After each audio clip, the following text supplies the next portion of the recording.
أشهد أن سيدنا وسندنا وحبيبنا ومولانا محمدا عبده ورسوله الذي أرسله بالحق بشيرا ونذيرا وداعيا إلى الله بإذنه وسراجا منيرا وقد قال الله تعالى في كلامه المجيد وفرقانه الحميد أعوذ بالله من الشيطان الرجيم بسم الله الرحمن الرحيم إنما المؤمنون الذين إذا ذكر الله وجلت قلوبهم وإذا تليت عليهم آياته زادتهم إيمانا وعلى ربهم يتوكلون الذين يقيمون الصلاة ومما رزقناهم ينفقون أولئك هم المؤمنون حقا لهم درجات عند ربهم ومغفرة ورزق كريم وقال تعالى إن الله وملائكته يصلون على النبي يا أيها الذين آمنوا صلوا عليه وسلموا تسليما اللهم صل على سيدنا مولانا محمد وعلى آل سيدنا مولانا محمد اللهم صل على سيدنا مولانا محمد وعلى آل مولانا কি করিবে দানে জানে কি করিবে অভিমানে যাইতে হবে গোরস্তানে সাল্লাল্লাহু আলা মুহাম্মাদ अल्लाहुम्मा सल्ले अला सय्यिदिना मौलाना मुहम्मद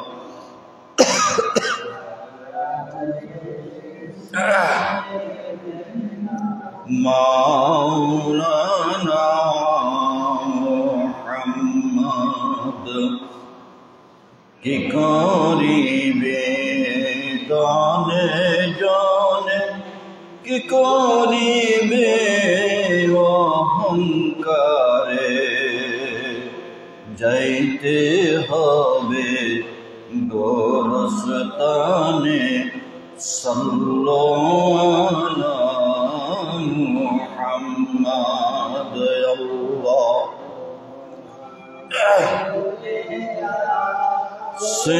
सय्यिदना मौलाना मुहम्मद व अला आलि सय्यिदना मौलाना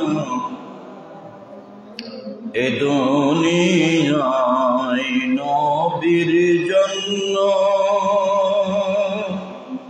যাদের দিলে বাই কান্দে না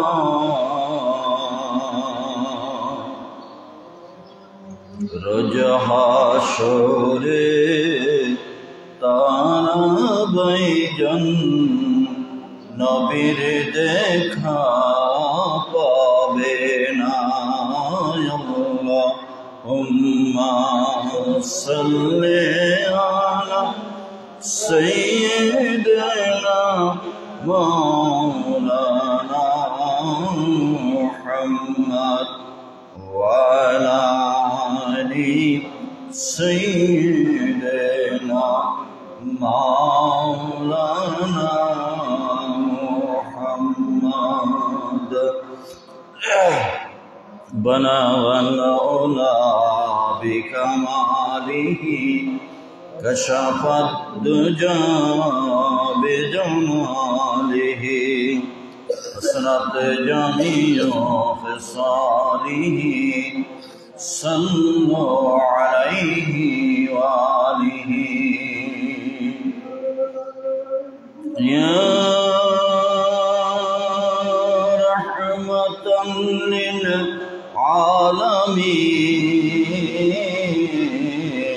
आलमीन अंत शफीउल मुज़निबीन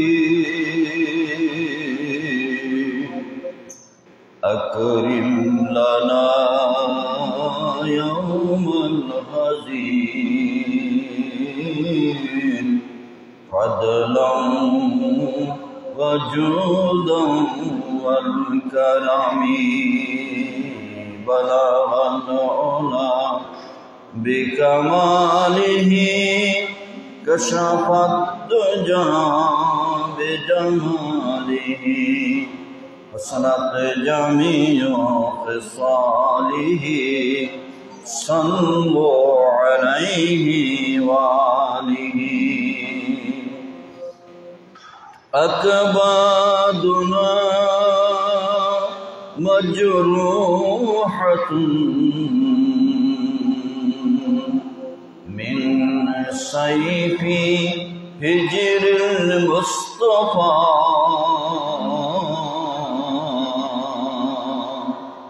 तौबा लि अहली बल्दतिन फीहा नबियुल मुहतशम बलगल उला बिकमालिही कशफत दुजा बिजमालिही हसनत जमीउ खिसालिही सल्लु अलैहि वालिही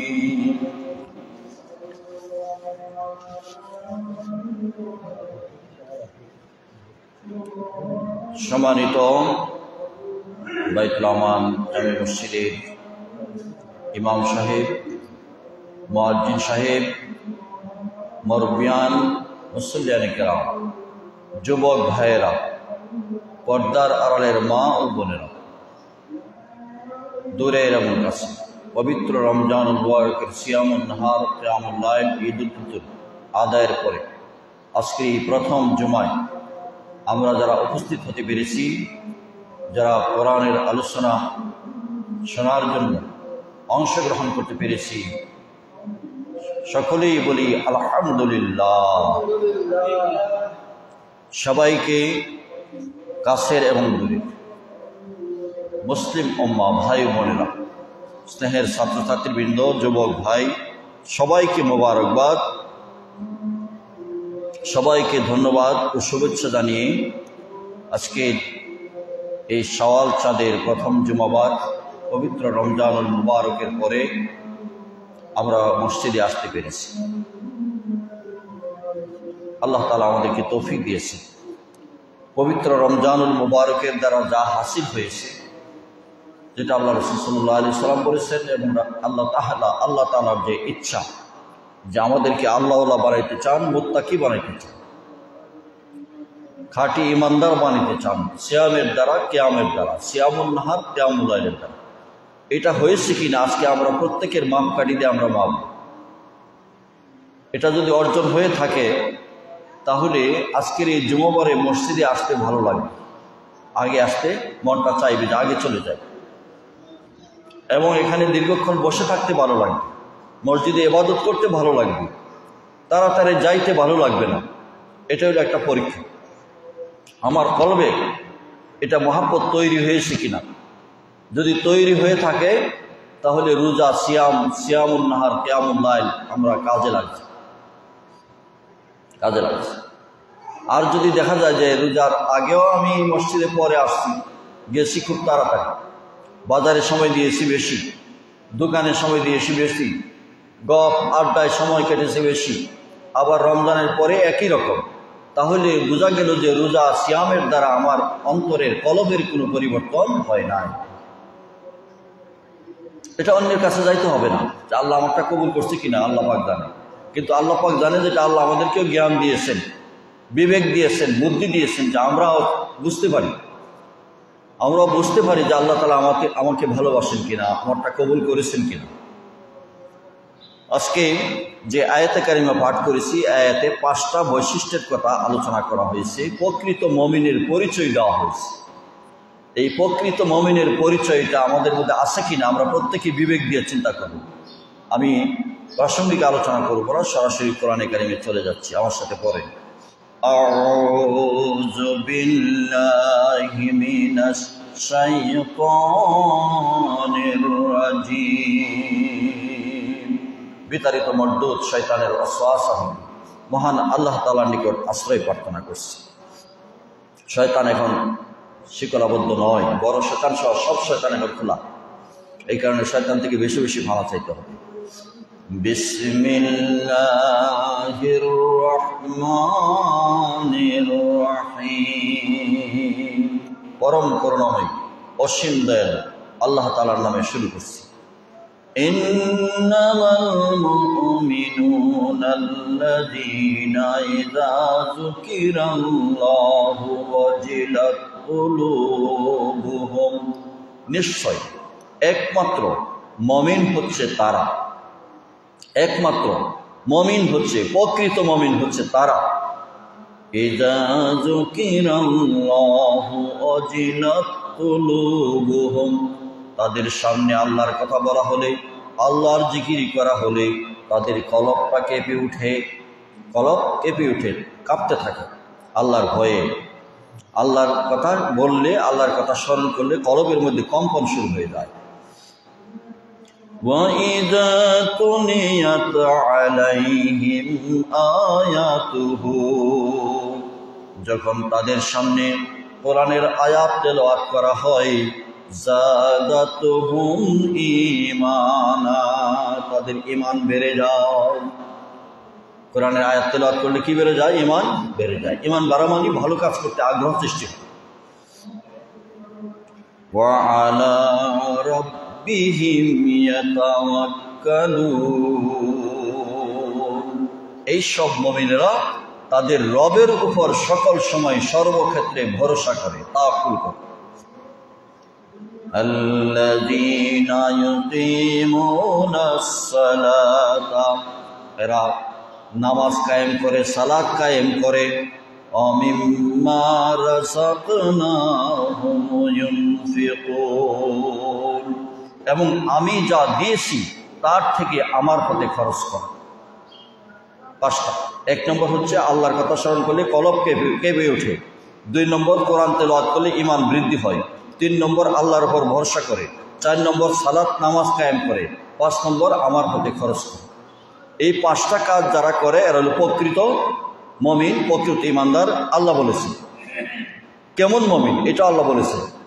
অর্ধেক মুমিন না, আংশিক মুমিন না, সত্যিকার মুমিন এটা আল্লাহ পরিষ্কার করে বলে দিয়েছে। উলাইকা হুমুল মুমিনুনা হাক্কা, এরা হচ্ছে আসল মুমিন। এরা হলো কি? আসল মুমিন, সত্যিকার মুমিন। এখন আমরা আসল মুমিন হইতে পারতেছি কিনা এই 5টার সাথে মিলায় দেখি প্রত্যেকে। আমার অন্তর, আমার মন, আমার কাজ, আমার কর্ম, আমার চিন্তা, আমার চেতনা, আমার ব্যবহার, আমার আচরণ, আমার চলাফেরা, আমার আমল, আমার ব্যবসা, আমার বাণিজ্য, আমার কাজকর্ম মিলিয়ে দেখি 5টার সাথে আমার মিল আছে কি। যদি মিল থাকে তো আলহামদুলিল্লাহ, মিল না থাকলে কি করতে হবে? আগে আসতে হবে, পূরণ করতে হবে। সত্যিকার মুমিন, এই মুমিনদের জন্য আল্লাহ তাআলা ঘোষণা দিয়েছেন, 3টা ঘোষণা দিয়েছেন। দুনিয়াতেই এই 3টা, আর একটা হলো পরকালীন জীবন। 2টা হলো দুনিয়াতে, আর পরকালীন জীবনে একটা। এই 3টা বলছেন লাহুম দারাজাতুন ইনদা রাব্বিহিম, তাদের মর্যাদা স্তর আল্লাহ তাআলা বাড়িয়ে দিবেন। অনেক মর্যাদা, বহু বছর দারাজাতুন, অনেক মর্যাদা হবে, তাদের স্তর হবে, সম্মান হবে। 2 নম্বর ওয়া মাগফিরাতুন, তাদেরকে ক্ষমা করে দেওয়া হবে। অতীতে যা গুনাহ হয়েছে তা ক্ষমা করে দেওয়া হবে। ওয়া রিজকুন কারীম, এমন সম্মানজনক রিজিক দেওয়া হবে। এই আয়াতের তাফসিরে মুফাসসিরিনে কেরাম 2টা ব্যাখ্যা করেছেন। একটা হলো 3টাই দুনিয়াতে দেওয়া হবে, আবার 3টাই আখিরাতে দেওয়া হবে। দুনিয়ার জীবনে আল্লাহ তাআলা তার মর্যাদা সম্মান বাড়িয়ে দিবেন দুনিয়ার জীবনে। আখিরাতেও জান্নাত দিয়ে মর্যাদা বাড়ায় দিবেন। দুনিয়াতে আল্লাহ তাআলা গুনাহ ক্ষমা দিবেন, গুনাহ ক্ষমা করে দিবেন। আখিরাতে তার কোনো হিসাব হবে না। দুনিয়াতে তার রিজিক এর মধ্যে বরকত দিবেন, আখিরাতে জান্নাতের রিজিক দিবেন। সুবহানাল্লাহ। এখন আপনি আমি চিন্তা করে দেখি, আল্লাহ তাআলা যে বলেছেন প্রকৃত মুমিনের মধ্যে 5টা বৈশিষ্ট্য থাকতে হবে। 1 মাস আমরা সিয়াম পালন করেছি, রোজা রেখেছি। আমার কি আল্লাহর কথা স্মরণ হলে আমার কলবের মধ্যে ধাক্কা লাগে কিনা? আল্লাহর জিকির করা হলে, মসজিদের মাইকের আওয়াজ যখন আসে, আল্লাহু আকবার, আল্লাহু আকবার, এর মানে কি আল্লাহ মহান, আল্লাহ মহান। এই আওয়াজটা যখন মুমিনের কলবে যায়, আশহাদু আল্লা ইলাহা ইল্লাল্লাহ আওয়াজটা যখন মুমিনের কানে শুনে কলবে যায়, আশহাদু আন্না মুহাম্মাদার রাসূলুল্লাহ যখন আওয়াজটা পৌঁছে যায়, তখন মুমিন আর ঘুমায় থাকতে পারে না, মুমিন আর ব্যবসায় থাকতে পারে না, মুমিন কাজকর্মে থাকতে পারে না, বাড়িতে থাকতে পারে না, আড্ডায় থাকতে পারে না, গপে থাকতে পারে না। যেখানেই থাকো আল্লাহর ভয়ে অন্তরটা কেঁপে উঠে, সে দৌড়াইয়া মসজিদের দিকে চলে আসে। সুবহানাল্লাহ। আমাদের কাজকর্ম করা তো জায়েজ, ব্যবসা বাণিজ্য সকল কাজকে আল্লাহ অনুমতি দিয়েছে। এগুলি দুনিয়ার জীবিকা অর্জনের জন্য, চলার জন্য প্রচেষ্টা চালানোর কথা আল্লাহ তাআলা নিজেই বলেছেন। যখনই আল্লাহ ডাক দিবেন তখনই আল্লাহর ডাকে হাজিরা দিতে হবে, লাব্বাইক বলতে হবে। এটা হলো মুমিনের পরিচয়।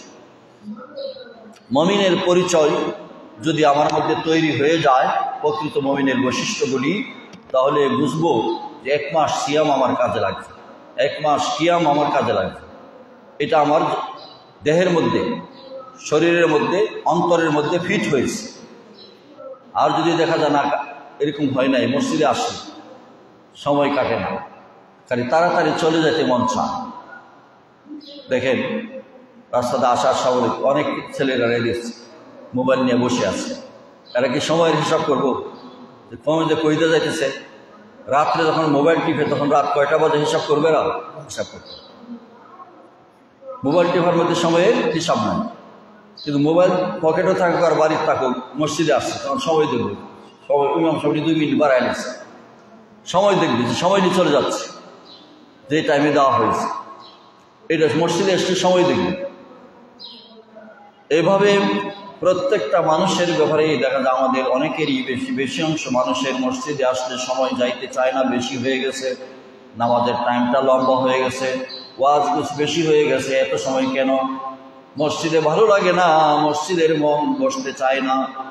অথচ আল্লাহ নবী বলেছেন, খায়রুল বিকাই মাসাজিদুহা, দুনিয়ার মধ্যে সবচেয়ে উত্তম জায়গা হলো মসজিদ গলি, আর সবচেয়ে নিকৃষ্ট শাররুল বিকাই আসওয়াকুহা, সবচেয়ে নিকৃষ্ট জায়গা হলো বাজার। তাহলে বাজারে আমরা বেশি থাকি না? বাজারে তো আমরা বেশি থাকি, ভালো লাগে বাজারে। হ্যাঁ, বাজারে থাকা রাসূলের অনুমতি দিয়েছেন সালাম বিনিময়ের জন্য, ভালো কথা বলার জন্য, কেনাকাটা করার জন্য, ব্যবসা করার জন্য, দেখা সাক্ষাৎ হলে মুসাফা হবে, সালাম হবে, ভালো কথাবার্তা হবে, এগুলির জন্য অনুমতি দিয়েছে। আর বাজারে বসে তাস খেলা, জুয়া খেলা, বাজে কথাবার্তা বলা, গীবত করা, চুগলখড়ি করা, অন্যের সমালোচনা করা, এইগুলি বাজারে বসে চাষতলে বসে করলে বাজার হবে জাহান্নামে যাওয়ার কারণ। ভালো করে শুনবেন মনোযোগ সহকারে, কথা না বলতে উল্টাপাল্টা অনেকে প্রচার করে ফেলে যে এটা তো বাজার নিষেধ করে দিই। বাজার নিষেধ না, আল্লাহ রসুল নিজেও বাজারে গিয়েছে, রাসূল সাল্লাল্লাহু আলাইহি ওয়াসাল্লাম বাজার তদারকি করেছেন, ওমর রাদিয়াল্লাহু আনহু বাজার তদারকি করেছেন। ওনাদের পিছনে, ওমর রাদিয়াল্লাহু আনহুর পিছনে, ওসমান রাদিয়াল্লাহু আনহুর খলিফার পিছনে সাহাবীরা যাইত, পিছনে মিছিলের মতো আল্লাহু আকবার আল্লাহু আকবার তাকবীর দিত। যখন ঈদুল আযহা আসত, সেই হজের মাস আসত, তাকবীর দিতেন বাজারে মিছিলের মতো। এটা আল্লাহর স্মরণে তাদের অন্তরাত্মা কেঁপে উঠত। তাহলে আমরা জানতে পারলাম প্রকৃত মুমিনের উপর এক একটা আয়াতের এক একটা শব্দের ব্যাখ্যা অনেক অনেক বেশি। আল্লাহ সুবহানাহু ওয়া তাআলা কোরআনে কারিমে মুমিনের পরিচয় এখানে 5টা বলেছেন, সূরা মুমিনের মধ্যে সেখানে বলেছেন 7টা। কম বেশি সবগুলি পরিচয়, এগুলি হচ্ছে মুমিন জীবনের, দুনিয়ার জীবনে তার ফিট হবে কলবের মধ্যে, শরীরের মধ্যে। এগুলির মাধ্যমে দুনিয়ার জীবনে নেককার হবে, দুনিয়ার জীবনে সে কাজ করবে, ব্যবসা বাণিজ্য করবে, বাজারে যাবে, কৃষি কাজ করবে, চাকরি করবে, অফিস আদালতে যাবে, সব কিছু করবে, কিন্তু কলব থেকে কখনো আল্লাহ তাআলার জিকির বন্ধ হবে না, আল্লাহ স্মরণ তাদের থাকবে সবসময়। সে হলো প্রকৃত মুমিন। আমি এই 5টার সাথে আরো 8টা বিষয় যোগ করব, যে বিষয়গুলি ইমাম গাজ্জালী রহমতুল্লাহ আলাইহি ওনার ছাত্র, ওনার শাগরিদ, ইমাম গাজ্জালী রহমতুল্লাহ আলাইহি ওনার কিতাবে লিখেছেন, বড় ধরনের সাধক এবং মাশায়িখ পীর আল্লামা শাকিক রহমতুল্লাহ আলাইহি, তিনি ওনার ছাত্রকে জিজ্ঞেস করলেন, হাতিম, ছাত্র নাম হাতিম, জিজ্ঞেস করলেন যে তুমি আমার খেদমতে আমার কাছে কত বছর ধরে আসো? হাতিমকে জিজ্ঞেস করলেন। ছাত্র বলল, হুজুর আমি তো আপনার এখানে 30 বছর ধরে আছি, 30 বছর যাবৎ খেদমতে আছি, তা আমার কাছে কি শিখতে পারছো? ছাত্র বলল, হুজুর 30 বছরের মধ্যে আমি আপনার কাছ থেকে 8টা বিষয় আমি শিখেছি। কয়টা বিষয়? উস্তাদ তো আশ্চর্য হয়ে গেল। শাকিক রহমতুল্লাহ নিজে বললেন, ইন্না লিল্লাহি ওয়া ইন্না ইলাইহি রাজিউন, 30 বছর থাকিয়া মাত্র 8টা বিষয় শিখছ, এটা তো দুর্ভাগ্যের বিষয়। ছাত্র বলে, হুজুর আমি 8টি বিষয় শিখেছি, এর বেশি আমার শিখার দরকার নাই, মনে করছি 8টাই আমার জন্য যথেষ্ট, আমার জন্য 8টা বিষয় যথেষ্ট, দুনিয়া এবং আখিরাতে আমি বেশি শিখার প্রয়োজন মনে করছি না। ছাত্র বলতেছে বেশি শিখার প্রয়োজন মনে করছে না, 8টা বিষয় প্রয়োজন। তখন শায়েখ শাকিক রহমতুল্লাহ, ইমাম গাজ্জালী রহমতুল্লাহ আলাইহি আশেকদের প্রতি, ক্ষুদা প্রেমিকদের প্রতি এবং ওনাদের ছাত্রের বিভিন্ন চিঠির জবাব দিতে গিয়া যে কিতাবটা লিখেছেন, সেই কিতাবের মধ্যে তিনি এটা এনেছেন, হুজ্জাতুল ইসলাম বিশ্ব ইমাম ইমাম গাজ্জালী রহমতুল্লাহ আলাইহি। তখন ছাত্র শাকিক রহমতুল্লাহ আলাইহি যখন এই কথা বললো যে 8টা বিষয় আমার জন্য যথেষ্ট, আমি বেশি শিখা আমার দরকার নেই, এটাই আমার সফলতা আসবে আমি মনে করছি। উস্তাদ বলে, তাহলে আমার কাছে বর্ণনা দাও, তোমার 8টা বিষয় কি বর্ণনা দাও। তখন ছাত্র বলে, হুজুর আমি চিন্তা করে দেখেছি যে দুনিয়ার মানুষেরা এমন অনেক কাজ করে থাকে যেটা মৃত্যুর পরে আর থাকে না, মৃত্যু পর্যন্ত শেষ, এটার কাজে লাগে না। কিছু কিছু কাজ আছে দুনিয়ার পরেও কাজে লাগে। অনেক চিন্তা গবেষণা করে আপনার দর্শ থেকে শিক্ষা নিয়ে কোরআন হাদিস শিক্ষা করে আমি বুঝতে পেরেছি যে মৃত্যুর পরে কবরের জিন্দেগি, আখিরাতের জিন্দেগি যখন শুরু হবে, দুনিয়ার অন্য কিছু কাজে লাগবে না, সন্তান সন্ততি কাজে লাগবে না। তাই আমি গ্রহণ করে নিয়েছি দুনিয়ার জীবনে যেটা কাজে লাগবে, আখিরাতের জীবনেও যেটা কাজে লাগবে। 1 নম্বর আমি বুঝতে পেরেছি আমার জিন্দেগি গঠন করতে হবে আমলে সালেহ দ্বারা, নেক আমল দ্বারা। কি আমল দ্বারা? নেক আমল। আরবি ভাষায় বলে আমলুন সালিহুন, নেক আমল। কোরআনে কারিম আসছে ইন্নাল্লাযিনা আমানু ওয়া আমিলুস সালিহাত, যারা ঈমান এনেছে আমলে সালেহ করেছে, নেক আমল করেছে। ছাত্র বলল যে জীবনে এটা আমি গ্রহণ করেছি, এটা আমার কবর থেকে আসা পর্যন্ত সব জায়গায় আমার সাথী হবে, বন্ধু হবে, নেক আমল। দ্বন্দ্ব, টাকা পয়সা, এগুলি তো সন্তান সন্ততি, এগুলি কবর পর্যন্ত গিয়ে ফিরে আসবে। সন্তানেরা কবরে যাবে, কবরে লাশ নামায়া চলে আসবে। আদরের কলিজার টুকরা সন্তান কেউ থাকবে না, আমিও থাকি নাই। যারাই যখন বাবাকে শোয়াই দিয়েছে, মাকে শোয়াই দিয়েছে, ভাইকে শোয়াই দিয়েছে, আত্মীয় স্বজনকে কবরে শোয়াই দিয়েছে, কেউ সাথে থাকে না, লাভ দিয়া কবর থেকে উঠতে হবে। একা একা কবরে শোয়া রেখে আসে। সেই ছাত্র হাতিম বলল, হুজুর আমার এই বিপদের দিনে, আমার এই কষ্টের দিনে, অন্ধকার কবরে, হাসরে, কঠিন মুসিবতের সময় যে বন্ধু হবে আমার, সেটা হচ্ছে নেক আমল। সুবহানাল্লাহ। 1 নম্বর। তখন ইমাম শাকিব রহমতুল্লাহ আলাইহি বললেন, তুমি ভালো করেছো, এটা ভালো, খুব ভালো, উন্নত মানের কাজ। 2 নম্বরে তিনি বললেন যে দুনিয়ার মানুষেরা অনেক সাধনা করে, ধন সম্পদ পাওয়ার জন্য, বাড়ি গাড়ি পাওয়ার জন্য, চাকরি পাওয়ার জন্য, বিদেশ যাওয়ার জন্য বিভিন্ন কাজে সাধনা করে। কিন্তু আমি যখন কোরআনের আয়াত পড়ি, কোরআন পড়ি, আপনার কাছ থেকে আমি শিখেছি, আয়াতটা যখন পড়ি, এই আয়াতটা রয়েছে সূরাতুন নাজিয়ার মধ্যে, ওয়া আম্মা মান খাফা মাকামা রাব্বিহি ওয়া নাহান নাফসা আনিল হাওয়া ওয়া ইন্নাল জান্নাতা হিয়াল মাওয়া। আল্লাহু আকবার। এই আয়াত যখন পড়ি তখন আমার চিন্তা আসে যে আমি দুনিয়ার এইসব কিছু আমি কি করব। এখানে তো আল্লাহ বলেছেন যে ব্যক্তি তার রবের সামনে দাঁড়াইবে এই ভয় করছে, ভয়ে নিজের নফসকে, নিজের চিন্তা চেতনাকে, নফসকে হাওয়া প্রবৃত্তি থেকে ফিরিয়ে রাখে, প্রবৃত্তি থেকে, নিজের কুচিন্তা থেকে, প্রবৃত্তি থেকে ফিরিয়ে রাখে, তার ঠিকানা হবে জান্নাত, তার বাসস্থান হবে জান্নাত। এই জন্য 2 নম্বর কাজ আমি বেছে নিয়েছি, নফসের সাথে মুজাহাদা করা, সাধনা করা। দুনিয়ার এইসব উন্নতি আমার প্রয়োজন নাই, আমার নফসের উন্নতি হওয়া প্রয়োজন, কলবের উন্নতি হওয়া প্রয়োজন। আমি আমার মুজাহাদা, সাধনাকে আমরা বেছে নিয়েছি। সুবহানাল্লাহ।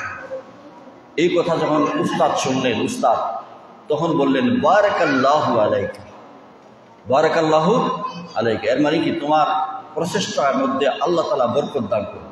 সুবহানাল্লাহ। আগে তো উস্তাদ আশ্চর্য হয়েছিলেন যে 8টা বিষয় 30 বছরে শিখছে, 30 বছর আমার কাছে থাকে এই 8টা বিষয় শেখার লাগে, উনি খুব আশ্চর্য হয়েছে। এখন যখন বলা শুরু করছে প্রত্যেকটারে উনি সমর্থন করে। তাইলে 2 নম্বর হচ্ছে উনি নফসের সাধনা এবং মুজাহাদা। এই যে সিয়ামের দ্বারা, কিয়ামের দ্বারা নফসের সাধনা, কলবকে পরিষ্কার করা, নফসকে শুদ্ধ করা, রোজার দ্বারা, এটা যদি হয় নাই তাহলে আমি প্রকৃত মুমিন হইতে পারি না। রোজা এমন নামাজ আমাকে সেই পথে পরিচালিত করতে পারে নাই। প্রত্যেকেই চিন্তা করবেন। 3 নম্বর ছাত্র বলতেছে, হুজুর যে মানুষ ধন সম্পদ অর্জন করার জন্য খুবই প্রচেষ্টা চালাইতেছে, বড় হওয়ার জন্য, ধনী হওয়ার জন্য, টাকা পয়সা মাল অর্জনের জন্য। কিন্তু আমি যখন কোরআনের আয়াত পড়ি তখন আমার চিন্তায় আসে, মা ইনদাকুম ইয়ানফাদু ওয়া মা ইনদাল্লাহি বাক। আল্লাহ তাআলা কোরআনে কারীমে বলেছেন, তোমাদের কাছে যে সম্পদগুলি আছে এগুলি একদিন শেষ হয়ে যাবে, আর আল্লাহর কাছে যা আমানত রাখো সেগুলি কিয়ামত পর্যন্ত আল্লাহর নিকট আমানত থাকবে, সেগুলি তোমরা পেয়ে যাবে। তাই আমি আমার ধন সম্পদ যা আছে, টাকা পয়সা, স্বর্ণরূপা যা ছিল, সব গরিব মিসকিনদের মধ্যে আমি বন্টন করে দিয়ে আল্লাহর কাছে আমানত রাখলাম। আমি আমার সম্পদকে আমি জমা করে রাখি না, আমি আল্লাহর সাধনায় আমি নিয়োজিত হয়ে গিয়েছি। সুবহানাল্লাহ। যে ধন সম্পদ এগুলি সব গরিবকে দিয়ে দিচ্ছি, যে এগুলি আল্লাহর কাছে আমানত থাকবে। তখন উস্তাদ বললেন আহসানতা, উস্তাদ বললেন আহসানতা, তুমি অনেক ভালো করেছো। সুবহানাল্লাহ। 4 নম্বর,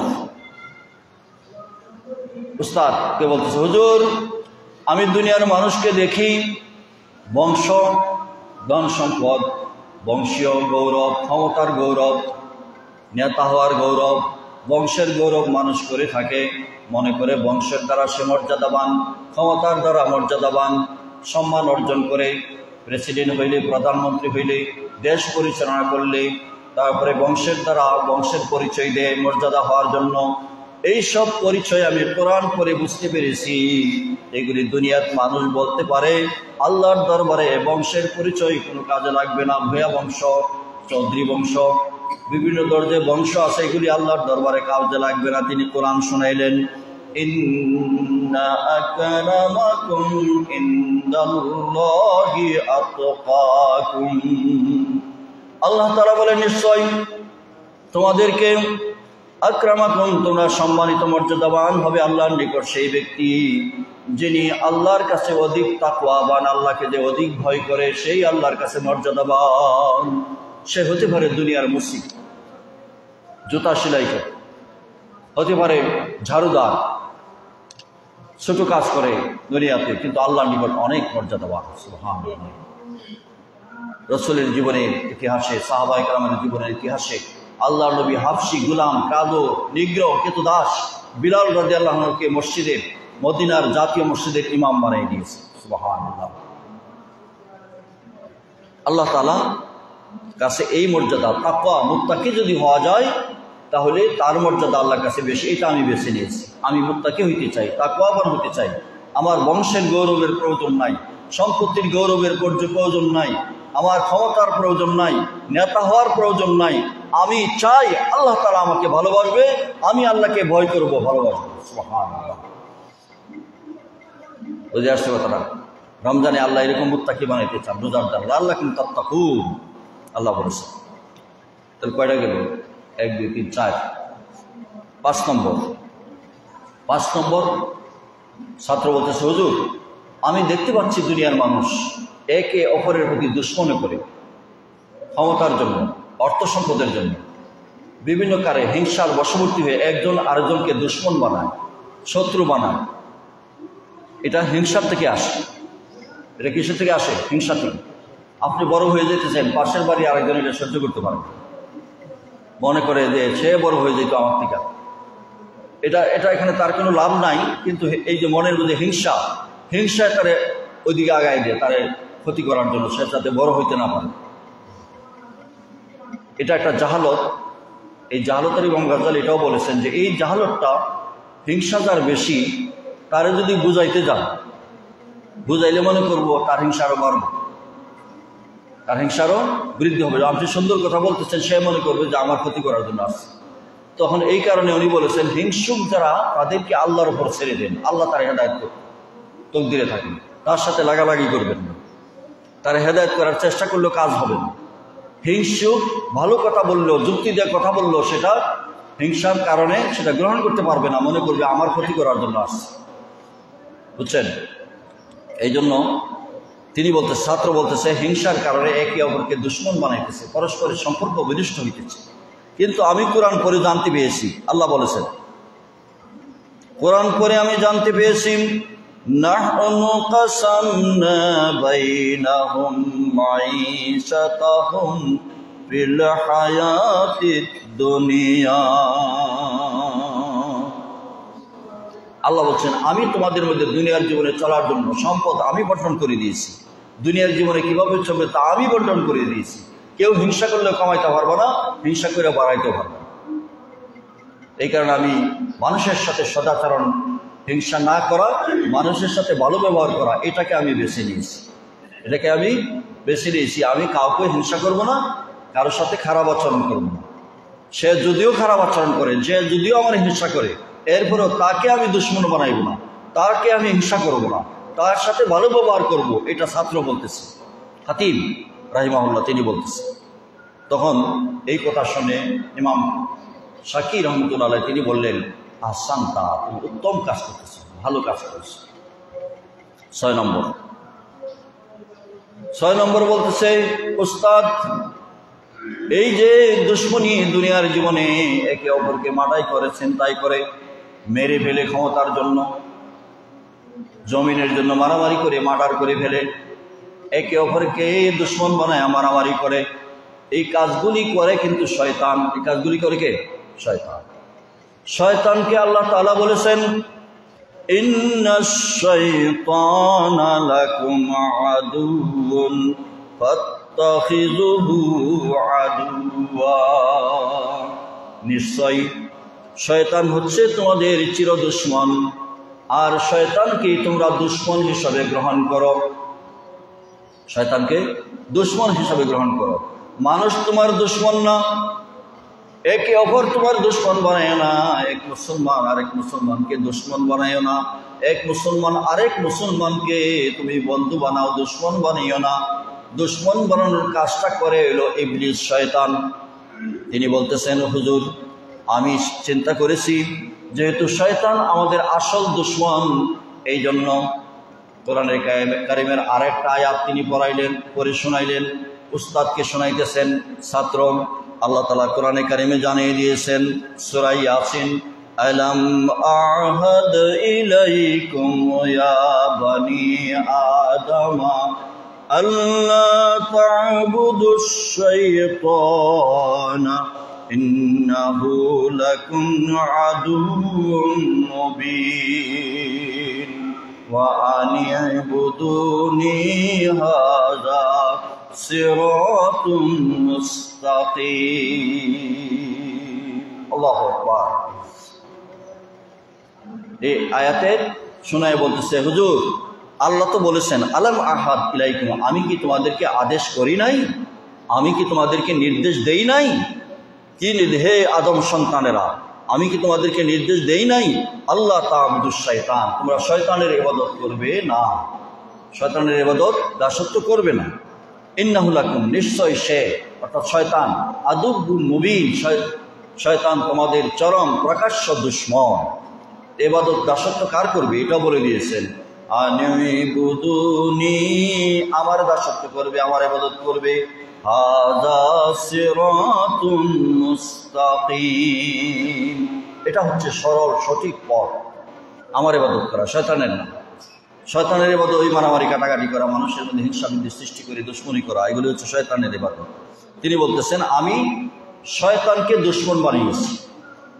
শয়তানের কোনো আদেশ, শয়তানের কোনো অনুসরণ, শয়তানের কোনো নিয়ম নীতি আমি সবসময় অমান্য করে আল্লাহর হুকুম রসুলের অনুসরণ আমি করে থাকি। ছাত্র বলছে, তোর উস্তাদ বলছে, আহসানতা, তুমি অনেক ভালো করেছো। কয় নম্বর গেল? 6। 7 নম্বর, উস্তাদের সামনে ছাত্র করজোরে বসে আদবের সাথে বলতেছে, উস্তাদ আপনি জানেন, আমাকে শিক্ষা দিয়েছেন, আমি কোরআনে কারিম পড়েছি, আল্লাহ তাআলা বলেছেন ওয়ামা মিন দাব্বাতিন ফিল আরদি ইল্লা আলাল্লাহি রিজকুহা। আল্লাহ তাআলা বলেছেন পৃথিবীর প্রত্যেকটি বিচরণশীল প্রাণী যারা চলতে পারে, যাদের প্রাণ আছে, সবগুলি প্রাণীর রিজিকের দায়িত্ব আমি আল্লাহ। তাই আমি মনে করেছি রিজিক নিয়ে পেরেশানি হওয়ার দরকার নাই, রিজিক আল্লাহর পক্ষ থেকে আসবে। তাই রিজিকের ব্যাপারে আমি কখনো চিন্তা করি না। সবসময় আল্লাহর সাধনায় আমি নিয়োজিত আছি। রিজিক পাওয়ার জন্য পেরেশান আমি হই না, রিজিকের জন্য আমি পেরেশান হই না, টেনশন বুক করি না। সম্পূর্ণ দায়িত্ব আল্লাহ তাআলার উপর ছেড়ে দিয়েছি। সুবহানাল্লাহ। রিজিকের জন্য দোয়া করে আল্লাহ পাক কোরআনে শিক্ষা দেন। কোরআনে রিজিকের জন্য দোয়া লাগে না, রিজিক আল্লাহ এমনি দিতে থাকেন। রিজিক আল্লাহ পাক এমনি দিতে থাকেন। মায়ের পেটে আমরা যখন ছিলাম আমরা কি দোয়া করছি রিজিকের জন্য? আল্লাহ তাআলা রিজিকের ব্যবস্থা করে দিয়েছে, চাওয়া লাগে না। রিজিক আল্লাহ পাক ব্যবস্থা এইভাবেই করে দিয়ে থাকেন। আল্লাহ দয়া, অসীম দয়া এবং করুণা। উস্তাদ বলতেছে, আহসানতা, তুমি তো অনেক ভালো করেছো। 8 নম্বর বলতেছে উস্তাদ, হুজুর, আমি চিন্তা করে দেখেছি মানুষ বিভিন্ন বস্তুর উপর ভরসা করে, চাকরির উপর, ব্যবসার উপর, সম্পত্তির উপর ভরসা করে, যেগুলি হলে চলতে পারবে, এগুলি হলে চলতে পারবে। মেয়ের বিয়া দিতে চিন্তা করে ছেলেটা বেকার না কাজ করে, বেকার বিয়া দেওয়া যেত, সে চলতে পারত না। এরকমই তো আমরা করি। বেকার ছেলের কাছে বিয়া দিয়ে আরো বিপদ, রিজিক নাই, তার ব্যবস্থা নাই, এইগুলির উপর আমরা অনেকটা ভরসা করে থাকি। ব্যবসার উপর, সম্পত্তির উপর, বিদেশের উপর, চাকরির উপর, ব্যবসা। ওই ছাত্র বলতেছে, হুজুর, এইগুলির উপর আমি ভরসা করি না, আমি ভরসা করি একমাত্র আল্লাহর উপর। কোরআনে কারিমে আল্লাহ বলছেন, وَمَن عَلَى اللَّهِ فَهُوَ حَسْبُهُ وَمَن يَتَوَكَّلْ عَلَى اللَّهِ فَهُوَ حَسْبُهُ। এর মানে কি? তিনি বলছেন যে ব্যক্তি বা যারা আল্লাহর উপর ভরসা করে, তাওয়াক্কুল করে, ফাহুয়া হাসবুহু, তার জন্য তিনিই যথেষ্ট, আল্লাহই যথেষ্ট। কোরআনে কারিমে আরো বর্ণনা দিয়েছেন, ওয়া তাওয়াক্কাল আলাল্লাহি ওয়া কাফা বিল্লাহি ওয়াকিলা। সূরা আহজাব 48 নম্বর আয়াত। আল্লাহ বলেন, তোমরা আল্লাহর উপর ভরসা করো, আল্লাহ হচ্ছে তোমাদের জন্য যথেষ্ট। আল্লাহ অভিভাবক, আল্লাহ পৃষ্ঠপোষক, যথেষ্ট। আল্লাহ ছাড়া কেউ প্রয়োজন নাই। وَمَن يَتَوَكَّلْ عَلَى اللَّهِ فَهُوَ حَسْبُهُ। যে বাজার আল্লাহর উপর ভরসা করে, আল্লাহ তাআলা তার দায়িত্ব গ্রহণ করেন। সূরা ইমরানের 159 নম্বর আয়াতে আল্লাহ তাআলা বলেন, وَإِذَا عَزَمْتَ فَتَوَكَّلْ عَلَى اللَّهِ إِنَّ اللَّهَ يُحِبُّ الْمُتَوَكِّلِينَ। আল্লাহ বলছেন, যখন তুমি কোনো কাজের সিদ্ধান্ত গ্রহণ করো, দৃঢ়ভাবে সিদ্ধান্ত করো এবং আল্লাহর উপর ভরসা করো, নিশ্চয় জেনে রাখো আল্লাহ তাআলা মুতাওয়াক্কিলিন, ভরসাকারীদেরকে ভালোবাসে। সুবহানাল্লাহ। সূরা তাগাবুনের মধ্যে আল্লাহ তাআলা বলেছেন 13 নম্বর আয়াতে, আল্লাহু লা ইলাহা ইল্লা হুয়া ওয়া আলাল্লাহি ফালইয়াতাওয়াক্কালিল মুমিনুন। তিনি আল্লাহ, যিনি ছাড়া কোনো ইলাহ নাই, আল্লাহ ছাড়া কোনো মাবুদ নাই, এবং প্রত্যেক মুমিনের উচিত আল্লাহর উপর ভরসা করা। তাহলে আমরা 8টা বিষয় ছাত্র যখন উস্তাদরে বলল, যখন এই 8টা বিষয় বলা শেষ হয়েছে, তো উস্তাদ কি বলল? উস্তাদ বলল যে এই 8টি বিষয় 100 সহিবার কিতাব, তাওরাত, জাবুর, ইনজিল 3টা, কোরআন, সকল কিতাবে এই 8টা বিষয় আছে। এই 8টা বিষয় আমল মানি সকল আসমানি কিতাবের আমল। সুবহানাল্লাহ। তো ছাত্রটা উস্তাদে সমর্থন করলেন যে এটাই তোমার জন্য, 30 বছরে যা শিখছো ঠিক আছে। আগে তো আশ্চর্য হয়ে গেছিলেন, 30 বছর আমার কাছে থাকে মাত্র 8টা শিখছে, বছর হলো 30, আর মাত্র বিষয় শিখছে কয়টা? 8টা। এই 8টা বিষয় যার মধ্যে ফিট হয়ে যাবে, সে দুনিয়া আখিরাতে সফল হয়ে যাবে। এখন এই তাওয়াক্কুল যদি আমাদের মধ্যে থাকে, ভরসা যদি থাকে, তাহলে আমাদের এই 8টা বিষয়ের সর্বশেষ যেটা, এটা হলো চূড়ান্ত। এই 8টা বিষয়ের সাথে 3টা বিষয় খুবই প্রয়োজনীয়, অর্থাৎ তাওয়াক্কুলের সাথে 3টা বিষয় না থাকলে তাওয়াক্কুল অর্জন হবে না। 1 নম্বর হলো আল্লাহ তাআলার নিকট অধিক দোয়া করা। আল্লাহ তাআলার কাছে কি করা? বেশি বেশি দোয়া করা। দোয়া একা একাও করতে পারেন, জামাতবদ্ধভাবে করতে, নিরিবিলি দোয়া করতে পারেন, হাত তুলে দোয়া করতে পারেন, সেজদায় গিয়া দোয়া করতে পারেন, মনে মনে দোয়া করতে পারেন, দোয়ার জন্য আল্লাহর দোয়া সবসময় খোলা, এটা বন্ধ হবে না। নবুয়তের দরজা বন্ধ, কিন্তু দোয়ার দরজা সবসময় খোলা আছে, দোয়া করতে হবে। 2 নম্বর হচ্ছে জীবনের প্রতিটি ক্ষেত্রে, জীবনের প্রতিটি ক্ষেত্রে মনে রাখবেন, জীবন বলতে কাকে বোঝানো হয়? জন্ম থেকে মৃত্যু পর্যন্ত, এটা হলো দুনিয়ার জীবন, হায়াতুদ দুনিয়া, জন্ম থেকে মৃত্যু পর্যন্ত। কিন্তু জন্ম থেকে মৃত্যু, জন্ম হওয়ার পরে কিছু কয়েক বছর তো আমরা বুঝি নাই কি করবো না করবো, আমাদের কি জ্ঞান ছিল না। শিশুকালে কিভাবে চলা হবে, কিভাবে আদব কায়দা শেখা হবে, কিভাবে কথা হবে, এটা শেখাইবে মা বাবা, উস্তাদে। শিশুকালের জবাবটা দিতে হবে না বয়সপ্রাপ্ত হওয়ার পরে, বালিগ হওয়ার পরে, এরপর থেকে মৃত্যু পর্যন্ত জীবন। এই জীবনে সকল কর্মে রাসূল সাল্লাল্লাহু আলাইহি সাল্লামের পূর্ণ আনুগত্য মহব্বতের সাথে করতে হবে। কথাটা কি বুঝে আসছে? রাসূল সাল্লাল্লাহু আলাইহি সাল্লাম আনুগত্য বলতে রাসূল সাল্লাল্লাহু আলাইহি সাল্লাম যা বলেছেন তা মানতে হবে, যা নিষেধ করেছেন তা বর্জন করতে হবে, তার মধ্যে ভালোবাসা থাকতে হবে, মহব্বত। রাসূল জানিয়ে দিয়েছেন, লা ইউমিনু আহাদুকুম, তোমরা কেউ মুমিন হতে পারবে না, তোমরা কেউ মুমিন হতে পারবে না হাত্তা লা ইয়াকুনা আহাব্বা ইলাইহি মিন ওয়ালিদিহি ওয়া ওয়ালাদিহি ওয়ান নাসি আজমাইন। তোমরা যদি তোমাদের সন্তান সন্ততি, তোমাদের পিতামাতা, তোমাদের আত্মীয় স্বজন, বন্ধু বান্ধব, মাল সম্পদ, দুনিয়ার সব কিছুর চাইতে বেশি আমি নবী মুহাম্মদ সাল্লাল্লাহু আলাইহি সাল্লামকে ভালো না বাসো, তাহলে তোমরা মুমিন হতে পারবে না। তাহলে জীবনের প্রতিটি ক্ষেত্রে রাসূল সাল্লাল্লাহু আলাইহি সাল্লামকে ভালোবাসার সাথে আনুগত্য করতে হবে। 2 নম্বর। 3 নম্বর হচ্ছে নিজেকে সকল সময়ে সদা সর্বদা সংশোধনের মনোভাব রাখতে হবে, যে আমি ভুলের ঊর্ধ্বে না। আমরা প্রত্যেকটা মানুষ এটা নিশ্চয়তা সহকারে কেউ বলতে পারবো না যে আমার মধ্যে কোনো ভুল নাই। এটাকে বলতে পারবো? নবী রাসূল ছাড়া নিষ্পাপ কেউ আছে?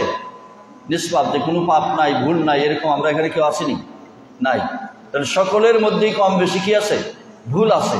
এই কারণে সকল সময় মনোভাব রাখতে হবে সংশোধনের, যে আমার ভুলগুলি যাতে সংশোধন হয়ে যায়, আমি যাতে আত্মশুদ্ধি হয় আমার মধ্যে, এটা আমাদের জাগ্রত রাখতে হবে। এটা হলো তাওয়াক্কুলের জন্য 3টা জরুরি বিষয়। এরপরে আছে 5টা বিষয়, যেগুলি একসাথে থাকলে এটার নাম হবে তাওয়াক্কুল। 5টা বিষয়ের নাম তাওয়াক্কুল। কয়টা বিষয়ের নাম? 5টা বিষয়ের নাম তাওয়াক্কুল, ভরসা।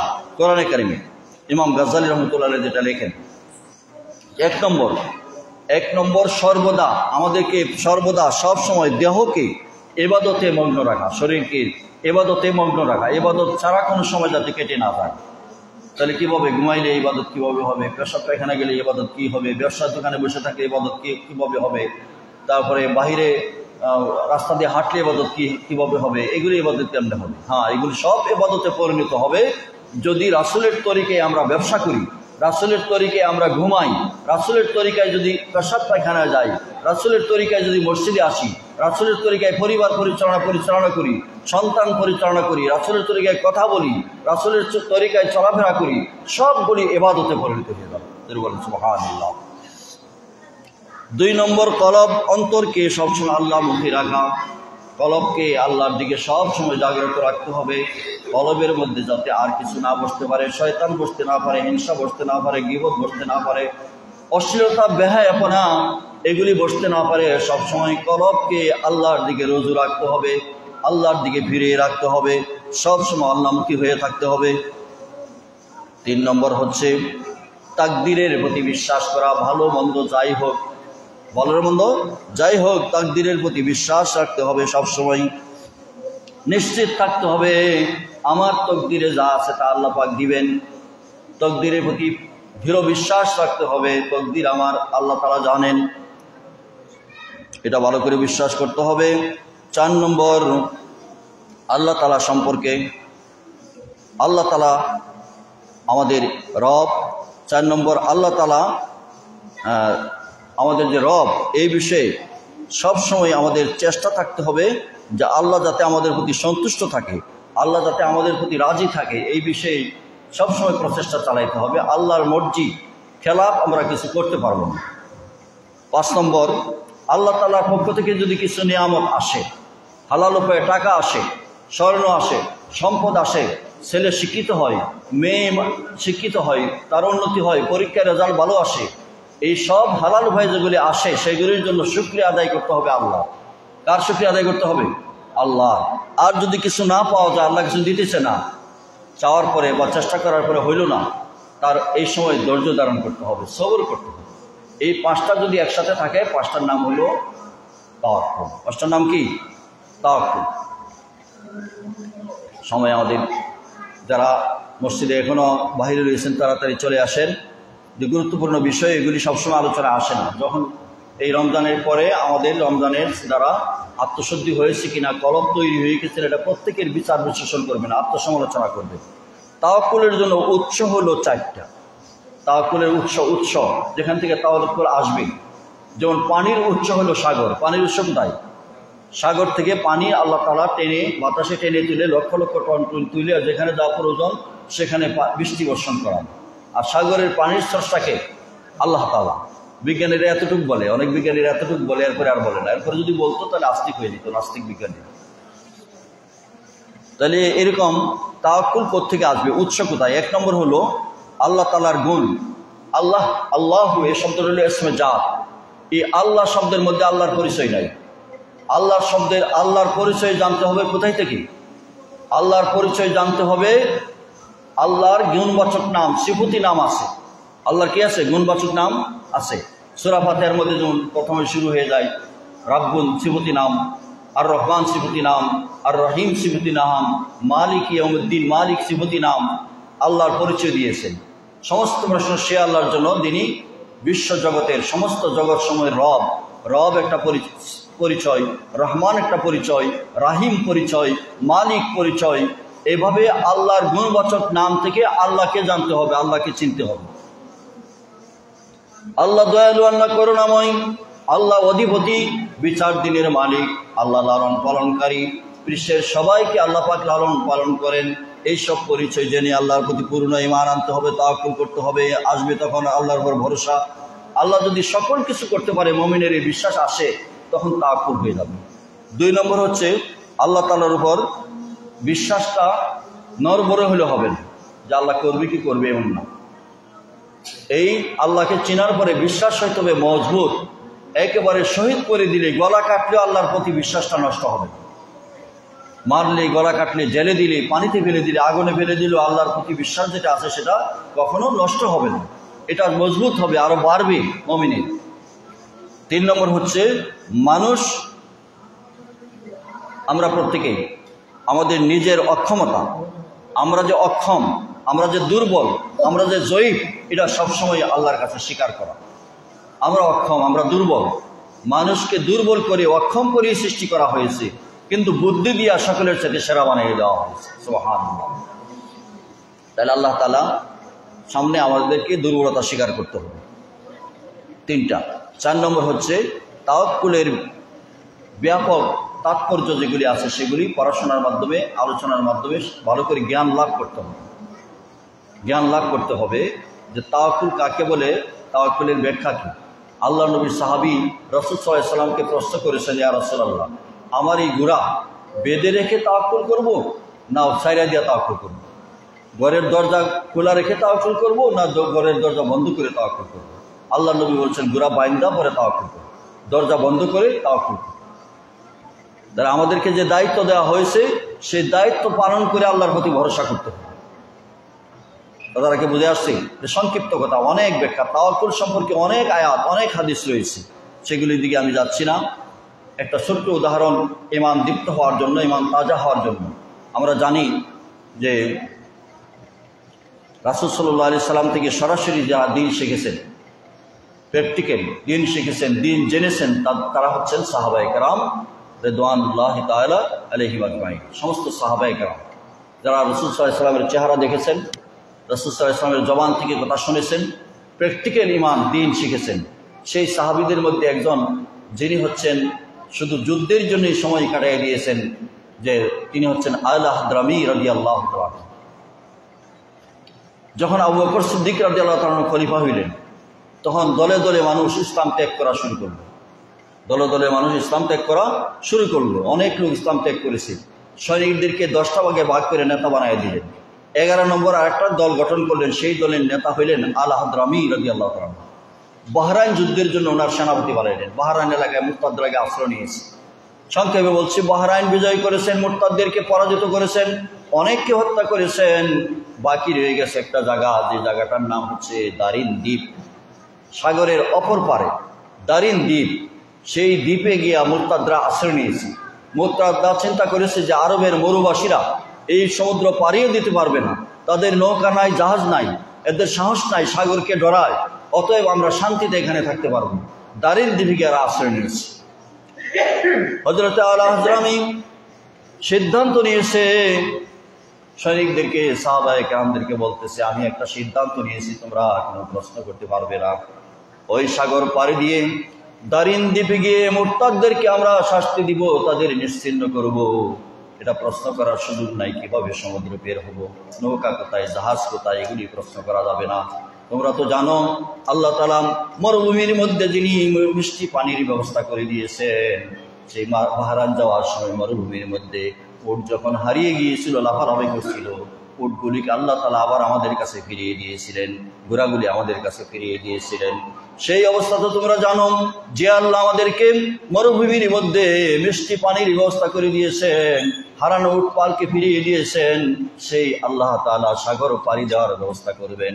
সাগরের পাড়ে গেলেন। সাগরের পাড়ে গিয়া কেউ প্রশ্ন করে নাই, সে বলছে জি লাব্বাইক লাব্বাইক, আমরা যাব, কোনো আপত্তি নাই। সব সাহাবায়ে কেরামদেরকে সমুদ্রের পাড়ে গিয়ে বললেন, তোমরা প্রস্তুত হও, ওই দেখো সাগর, সাগরের পানির মধ্যে আগে আমি নামবো সর্বপ্রথম। আল হাজরামি বলেন, ইয়া আরহামার রাহিমিন, ইয়া হাইয়্যু ইয়া কাইয়্যুম, এভাবে বলে আল্লাহকে ডেকে তিনি আগে ঘোড়াটা নামায় দিয়েছেন। তারপরে সেই কয়েক হাজার সাহাবায়ে কেরামের ঘোড়া উট নামায় দিয়েছেন আল হাজরামির পিছনে। পিছনে এর সাথে একজন খ্রিস্টান পাদ্রীও ছিল, দেখতেছে উটের খুরা, ঘোড়ার খুরা পানিতে ভিজছে, এছাড়া আর ভেজে নাই। এভাবে সমুদ্রের উপর দিয়ে যেন একটা মরুভূমি, একটা সমতল ভূমির উপর দিয়ে ঘোড়া দৌড়াইয়া, উট চালাইয়া সাগর পাড়ি দিয়া দারিন দ্বীপে গিয়ে পৌঁছে গেছে। সুবহানাল্লাহ। ঘোড়া সমতল ভূমিতে যেন ঘোড়া দৌড়াইতেছে। সুবহানাল্লাহ। সাগর, এই সাগরকে সমতল ভূমির মতো করে দিয়েছেন কে? আল্লাহ তাআলা। সেখানে গিয়ে মুরতাদেরা ঘুমিয়েছিল শান্তি মনে, যে মুসলমানরা তো এখানে আসতে পারবে না, মরুবাসীরা আসতে পারবে না, আমরা শান্তিতে থাকি। আল্লাহর নবী সাহাবীরা তলোয়ার চালায় দিলেন, মুরতাদদেরকে জবাই করলেন, সবাইকে মেরে ফেললেন, নিশ্চিহ্ন করে দিলেন। মুরতাদ মুক্ত এলাকা ঘোষণা করে বিজয় করে আবার তারা মদিনায় ফিরে আসলো। সুবহানাল্লাহ। এটা তাওয়াক্কুলটা এত মজবুত ছিল যে মরুভূমির মধ্যে যে আল্লাহ আমাদেরকে সাহায্য করেছেন, সাগর পাড়ি দিবে, আল্লাহর নাম নিয়ে সাগরে নেমেছেন, তলে যায় নাই, পানির তলে যায় না, সাগর। ওই খ্রিস্টান পাদ্রী এই অবস্থা দেখে রাস্তায় ইসলাম কবুল করেছে, সাহাবায়ে কেরামের সামনে ঘোষণা দিয়েছে, লা ইলাহা ইল্লাল্লাহু মুহাম্মাদুর রাসূলুল্লাহ। কলিমা পড়ে মুসলমান হয়ে গেছেন। সেখান থেকে ফিরে এসে খ্রিস্টানদের কাছে যখন গিয়েছেন, তখন খ্রিস্টান মানুষরা বলতেছে, সি তুমি মুসলমানদের কাছে গিয়ে ইসলাম কবুল করেছো, ব্যাপার কি? তুমি আমাদের ধর্ম ছেড়ে দিয়েছো, ব্যাপার কি? তখন খ্রিস্টান পাদ্রী বলল, আমি 3টা জিনিস আমি দেখেছি, এরা যদি হকপন্থী না হইতো, এরা যদি সত্যপন্থী না হইতো, তাহলে অবশ্যই এভাবে হইতো না। তবে তারা বলল, কি দেখেছো? 1 নম্বর দেখেছি তাদের দোয়া, এরা যে আল্লাহর কাছে দোয়া করেছেন বেকুল চিত্তে, চোখের পানি ফেলে, আল্লাহ তাআলা তাদের দোয়ার কারণে মরুভূমির মধ্যে মিঠা পানির ব্যবস্থা করে দিয়েছেন। বাতাস আসছে, ধুলাবালি উড়াইয়া, মরুর বাতাস তো উড়াই নিয়ে যা, উটগুলি এদিক সেদিক পালায় গিয়েছিল, সবগুলি একত্রিত করে দিয়েছেন। আল্লাহ তাআলা তাদের দোয়ার মাধ্যমে সমুদ্রকে মরুভূমি পরিণত করে দিয়েছেন।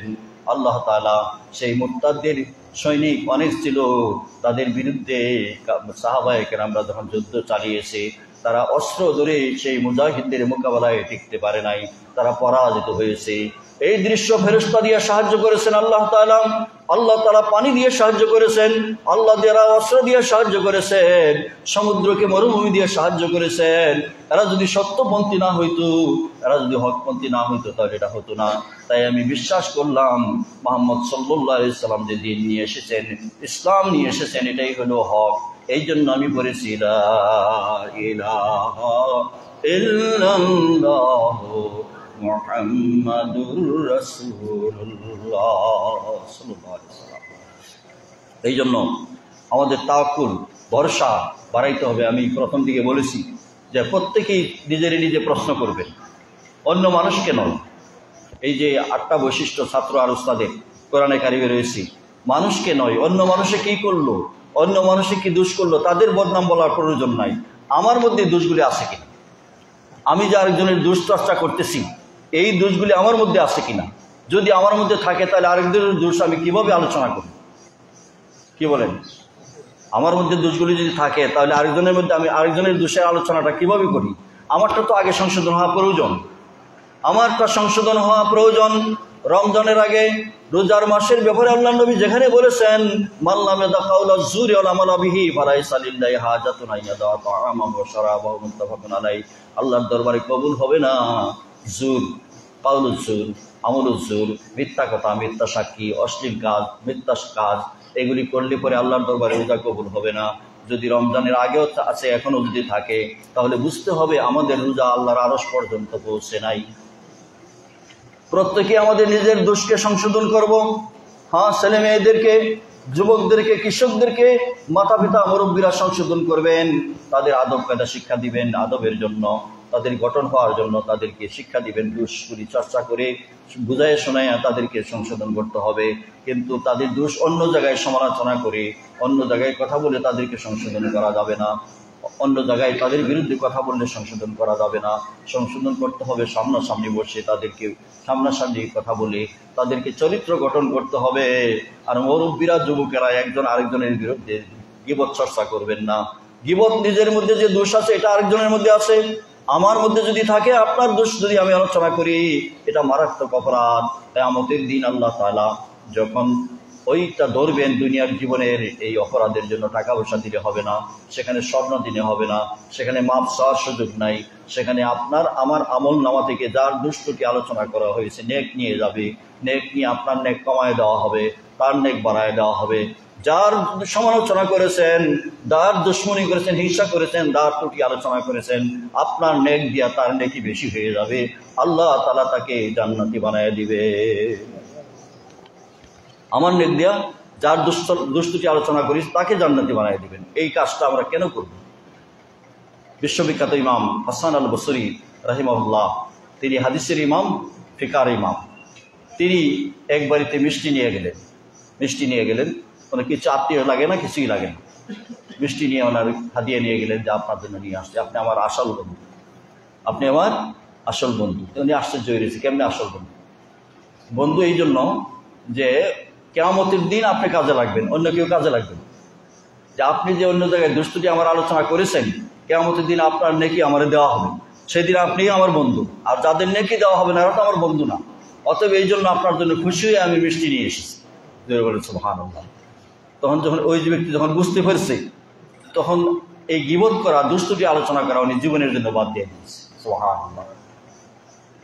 এই রূপটা আমাদের মুসলমানদের মধ্যে বেশি।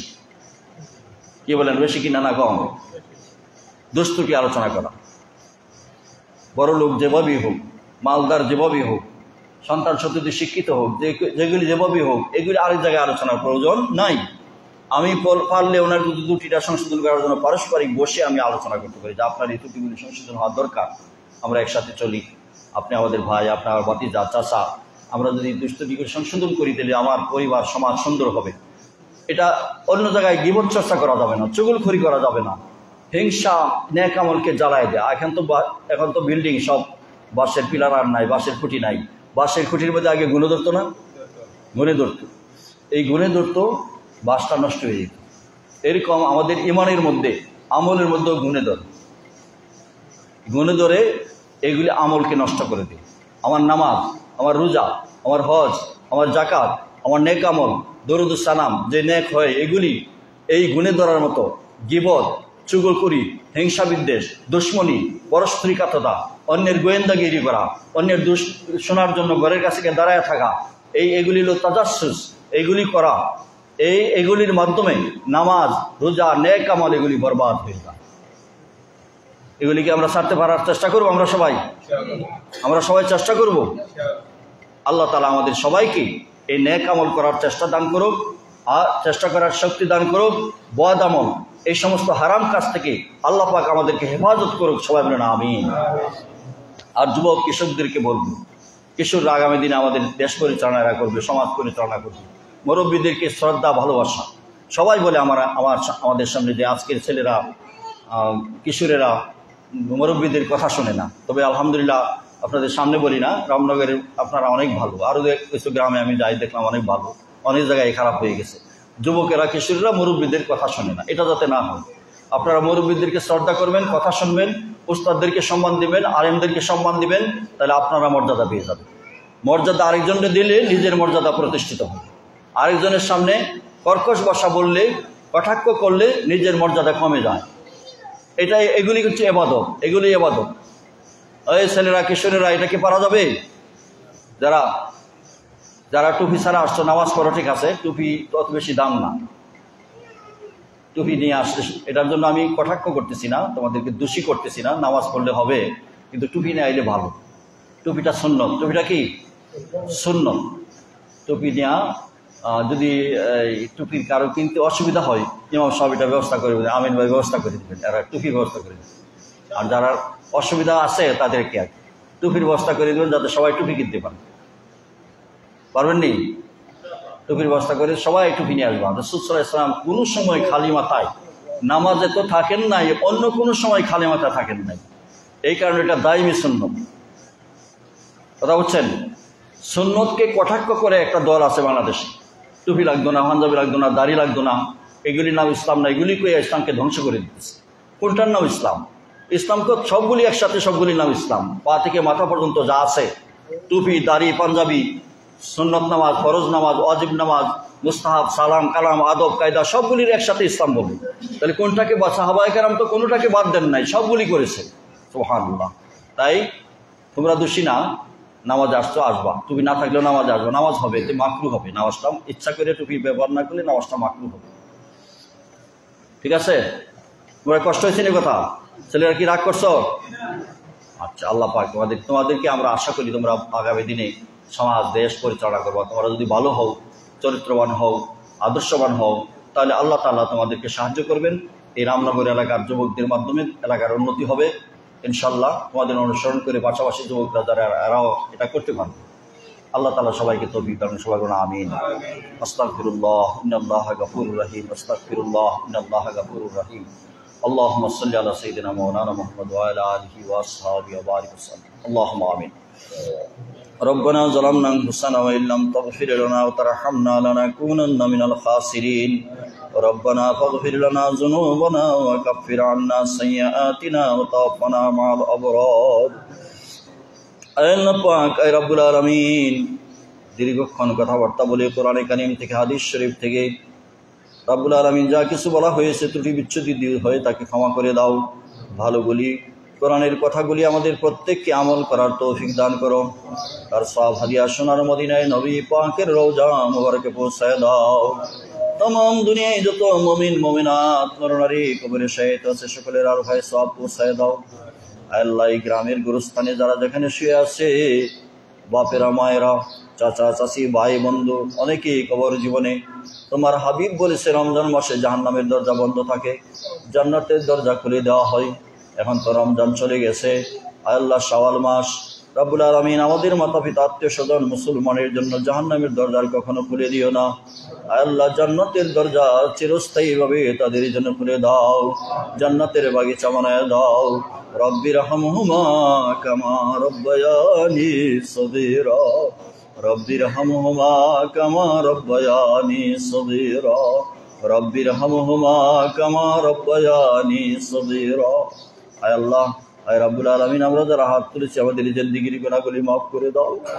আল্লাহ, আমাদেরকে নেক আমল করার তৌফিক দান করো। আল্লাহ, খাঁটি ইমানদার বানায় রাখো। নবীজির রওজার কাছে গিয়ে আসসালাতু ওয়াসসালামু আলাইকা ইয়া রাসূলুল্লাহ বলার তৌফিক দাও। আল্লাহ, যারা গিয়েছে বারবার যাওয়ার তৌফিক দাও, যারা যাইতে পারি না আমাদেরকে যাওয়ার তৌফিক দাও। মক্কা মদিনা তাওয়াফ আর জিয়ারত না করায় আমল দিও না। আল্লাহ বাংলাদেশ সহ বিশ্বের মুসলমানদের উপরে রহমত নাজিল করো। আল্লাহ ফিলিস্তিনের মুসলমানদেরকে তুমি সাহায্য করো। কাফের মুশরিকরা যেভাবে মারতেছে আল্লাহ রাব্বুল আলামিন, শুধু বাচ্চারা রেহাই পাচ্ছে না আল্লাহ, তোমার আরশ পর্যন্ত তাদের কান্নার আওয়াজটা পৌঁছে আল্লাহ। আল্লাহ তাদের হেদায়েত যদি না থাকে এই সমস্ত ইহুদিদেরকে ধ্বংস করে দাও, মুসলমানদেরকে বিজয় দান করো। সুবহান রাব্বিকা রাব্বিল ইজ্জাতি আম্মা ইয়াসিফুন, সালামুন আলাল মুরসালিন, আলহামদুলিল্লাহি রাব্বিল আলামিন। মওতের সময় জবানে দিলে জারি করে দিও লা ইলাহা ইল্লাল্লাহু মুহাম্মাদুর রাসূলুল্লাহ।